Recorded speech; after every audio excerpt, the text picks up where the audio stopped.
हमारे सामने आज एक दस्तावेज है जो झारखंड के एक जिले गिरिडीह के बारे में है।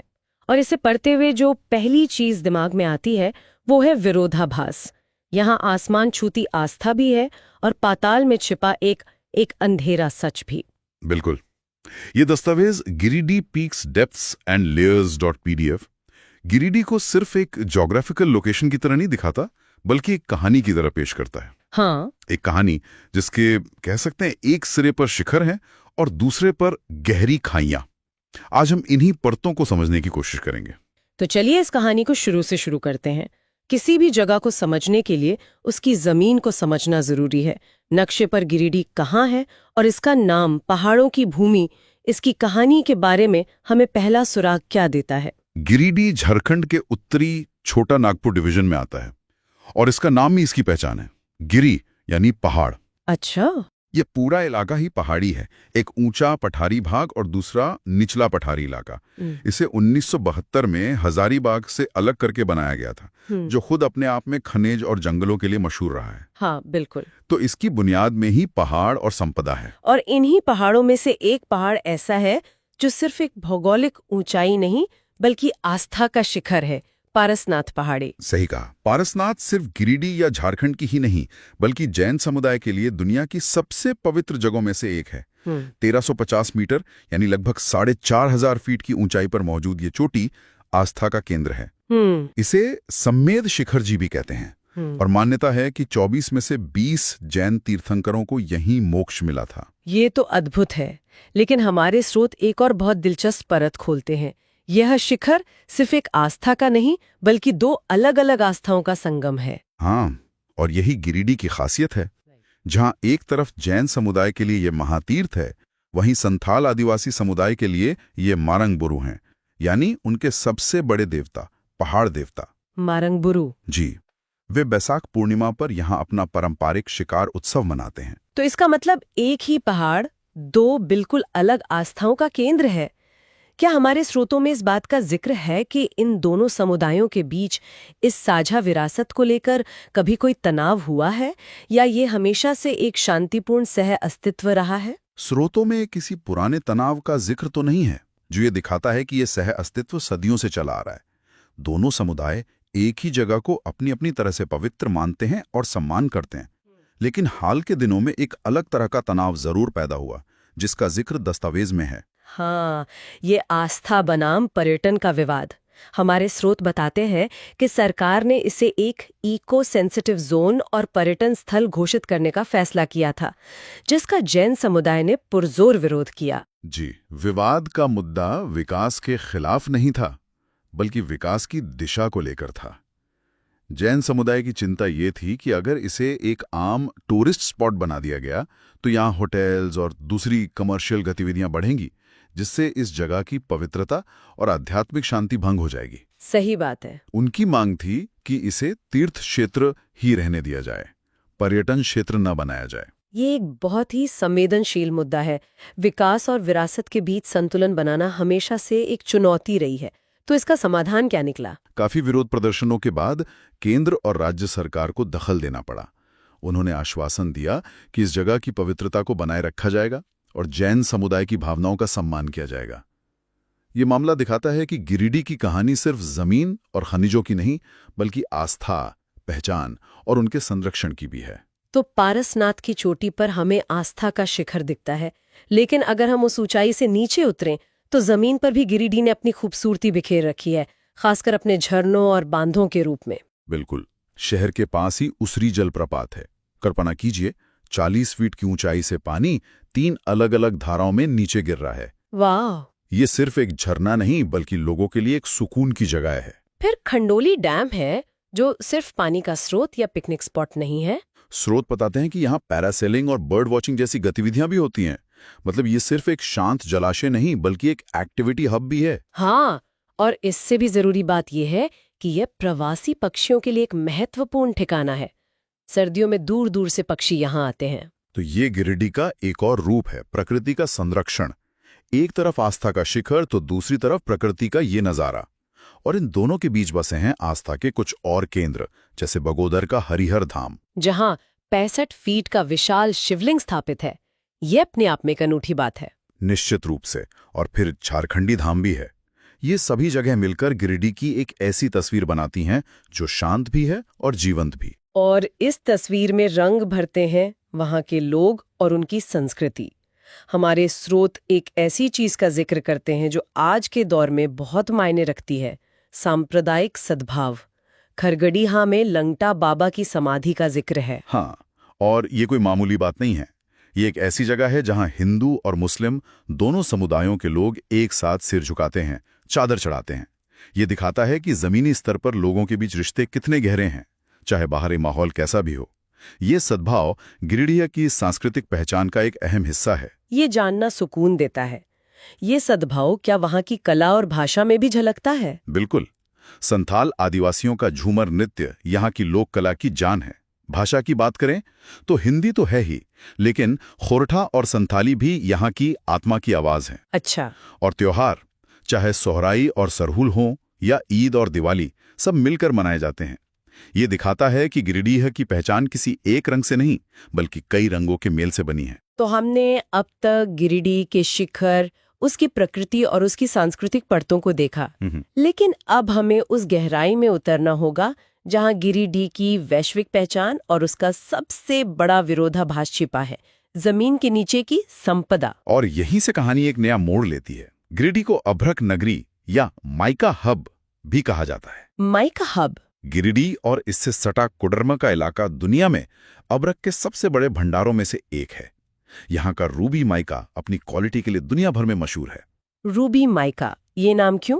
इसकी हल्की गुलाबी रंगत और बेहतरीन पारदर्शिता की वजह से ये बिजली का बहुत अच्छा कुचालक यानी इंसुलेटर होता है। इसके अलावा यहाँ कोयले का भी बहुत पुराना इतिहास है। 1857 से यहाँ कोयला खनन हो रहा है। यहाँ का कोकिंग कोल भारत में सबसे अच्छी क्वालिटी का माना जाता है, जो स्टील इंडस्ट्री के लिए बहुत जरूरी है। तो अभ्रक और कोयला, ये दो चीजें गिरिडीह की अर्थव्यवस्था की रीढ़ हैं। हमारे पास एक पाई चार्ट है जो दिखाता है कि ये विश्व प्रसिद्ध रूबी माइका आखिर इस्तेमाल कहाँ होता है। और ये काफी चौंकाने वाला है। हाँ, इसका सबसे ज्यादा 26% इस्तेमाल इलेक्ट्रॉनिक्स में होता है। हमारे फोन, लैपटॉप, इन सब में इंसुलेटर के तौर पर यह मौजूद है। अच्छा। 24% पेंट्स और कोटिंग्स में इस्तेमाल होता है ताकि उनमें एक खास तरह की मजबूती और चमक आए। और 18% सौंदर्य प्रसाधनों में यानी कॉस्मेटिक्स में। वो जो मेकअप में एक हल्की सी चमक होती है जिसे शिमर कहते हैं। बिल्कुल, वो इसी रूबी माइका की देन है। मतलब ये हमारी रोजमर्रा की जिंदगी का हिस्सा है। और यहीं से वो विरोधाभास शुरू होता है जिसका जिक्र हमने शुरू में किया था। एक तरफ विश्व स्तरीय अभ्रक जो दुनिया को चमक और तकनीक दे रहा है, और दूसरी तरफ उस इलाके के लोगों की गरीबी और बदहाली। सही कहा। जो जमीन दुनिया को रोशन कर रही है, उसके अपने लोगों की जिंदगी में अक्सर अंधेरा है। चलिए इस विरोधाभास को और गहराई से समझते हैं।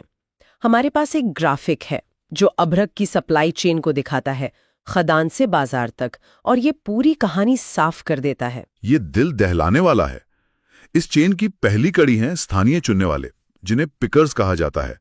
ये अक्सर महिलाएं और बच्चे होते हैं जो खदानों के मलबे से दिन भर अभ्रक के छोटे छोटे टुकड़े बीनते हैं। और उन्हें इसके लिए क्या मिलता है? दस्तावेज के मुताबिक 1 किलो अभ्रक के लिए सिर्फ 3 से 15 रुपए। 1 मिनट में दोबारा पूछ रही हूँ, सिर्फ 3 से 15 रुपए? हाँ। अब इस चेन के दूसरे सिरे को देखिए। अंतर्राष्ट्रीय बाजार में इसी अभ्रक की कीमत $1400 प्रति किलो तक पहुंच जाती है। $1400? मतलब ये तो लगभग 1 लाख रुपए से भी ज्यादा हो गए। मैं ये हिसाब ठीक से समझ भी नहीं पा रही हूँ। ये हजारों गुना का अंतर है। ये तो शोषण का एक सीधा साधा मॉडल लग रहा है ही। लेकिन ये सब कानूनी तौर पर होता है या इसमें कुछ गैर कानूनी पहलू भी है? यहीं पर कहानी और भी जटिल हो जाती है। 1980 में वन संरक्षण अधिनियम आने के बाद इन इलाकों में अभ्रक चुनना और खनन करना काफी हद तक अवैध हो गया है। इससे एक शैडो इकोनॉमी यानी एक ऐसे चोर बाजार का जन्म हुआ जो सरकारी नजरों से पूरी तरह छिपा हुआ है। इसका मतलब ये हुआ कि जो लोग ये काम कर रहे हैं उनके पास कोई कानूनी सुरक्षा नहीं है, कोई अधिकार नहीं है। बिल्कुल, वे पूरी तरह से बिचौलियों पर निर्भर हैं।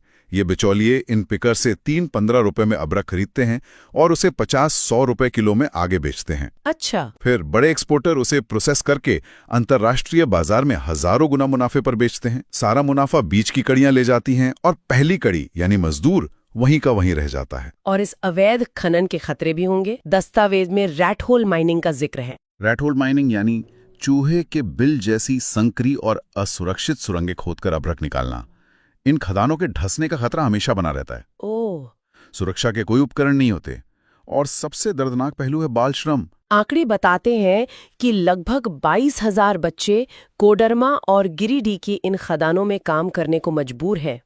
ये वो बच्चे हैं जिन्हें स्कूल में होना चाहिए था, लेकिन वे अपनी जान जोखिम में डालकर उस चमक को जमीन से निकाल रहे हैं जो शायद उनकी अपनी किस्मत में कभी नहीं लिखी। और यही वो चमक है जो दुनिया भर के कॉस्मेटिक्स और इलेक्ट्रॉनिक्स में पहुंचती है। ये गिरिडीह की कहानी का सबसे स्याह पहलू है। ये सब सुनकर मन में एक सवाल उठता है, क्या इस अंधेरी सुरंग के आखिर में कोई रोशनी है?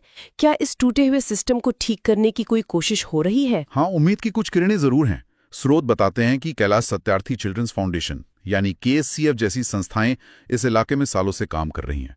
उनका एक मॉडल है बाल मित्र ग्राम। बाल मित्र ग्राम, ये क्या है? ये कैसे काम करता है? यह एक बहुत ही व्यापक पहल है। इसके तहत गांवों को बाल श्रम से मुक्त कराने पर काम होता है। KSCF की टीम गांव वालों को जागरूक करती है, बच्चों को इन खतरनाक खदानों से निकालकर स्कूलों में उनका दाखिला कराती है। बहुत अच्छा। और सबसे जरूरी, गांवों में बाल पंचायत बनाई जाती है। बच्चों की अपनी पंचायत, ये तो सुनने में बहुत सशक्त लगता है। और ये है भी। ये बाल पंचायतें बच्चों के अधिकारों की आवाज बनती हैं।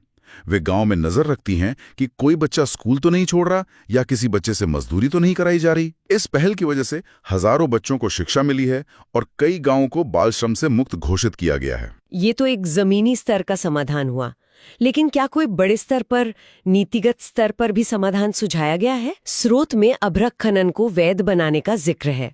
हाँ, और ये एक बहुत महत्वपूर्ण कदम हो सकता है। कई विशेषज्ञों का मानना है कि क्योंकि ये खनन अवैध है, इसीलिए इसमें इतना शोषण है।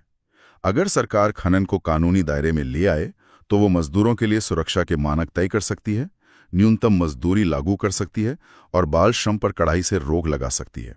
लेकिन क्या इसे वैध करने से उन्हीं बिचौलियों और माफियाओं को फायदा नहीं पहुंचेगा जो अभी इस सिस्टम को चला रहे हैं? ये एक जायज चिंता है। इसीलिए इसे वैध करने के साथ साथ एक मजबूत रेगुलेटरी सिस्टम बनाना भी जरूरी होगा। यह सुनिश्चित करना होगा कि इसका फायदा सीधे स्थानीय समुदाय और मजदूरों तक पहुंचे। इसके अलावा रिस्पॉन्सिबल माइका इनिशिएटिव यानी RMI जैसी अंतर्राष्ट्रीय पहलें भी हैं, जिनमें बड़ी बड़ी कंपनियां शामिल हैं जो ये सुनिश्चित करना चाहती हैं कि उनकी सप्लाई चेन में बाल श्रम मुक्त अभ्रक का ही इस्तेमाल हो। तो गिरिडीह की ये कहानी एक ही जगह पर कई दुनियाओं को समेटे हुए। यहाँ पारसनाथ का आध्यात्मिक शिखर है, उसरी झरने की प्राकृतिक सुंदरता है, लंगटा बाबा की समाधि पर सामाजिक सद्भाव है, और फिर अभ्रक के खदानों की अंधेरी और जटिल गहराइयां भी हैं। बिल्कुल, भविष्य का रास्ता इन्हीं विरोधाभासों के बीच संतुलन साधने में है। एक ऐसा विकास जो पारसनाथ की पवित्रता का भी सम्मान करे और अभ्रक खदानों में काम करने वाले बच्चों के भविष्य को भी सुरक्षित करे। ये एक ऐसी जगह है जहां विरासत और विकास को हमसफर बनना होगा, दुश्मन नहीं। आज की इस चर्चा ने वाकई गिरिडीह की कई अनकही परतों को हमारे सामने खोलकर रख दिया है। ये सिर्फ एक जिले का विश्लेषण नहीं था, बल्कि एक आईना है जो हमें दिखाता है कि हमारे विकास की कीमत कौन और कैसे चुका रहा है। और शायद यही आज की चर्चा का सबसे बड़ा टेकअवे है। एक विचार छोड़ जाता है। अगली बार जब हम किसी कॉस्मेटिक उत्पाद की चमक देखें या अपने नए स्मार्टफोन की तेज रफ्तार पर खुश हों, तो गिरिडीह हमें ये याद दिलाता है कि उस चमक और रफ्तार के पीछे कई परतें हैं, कई कहानियां हैं और एक ऐसी कीमत है जो अक्सर प्रोडक्ट के लेबल पर नहीं लिखी होती।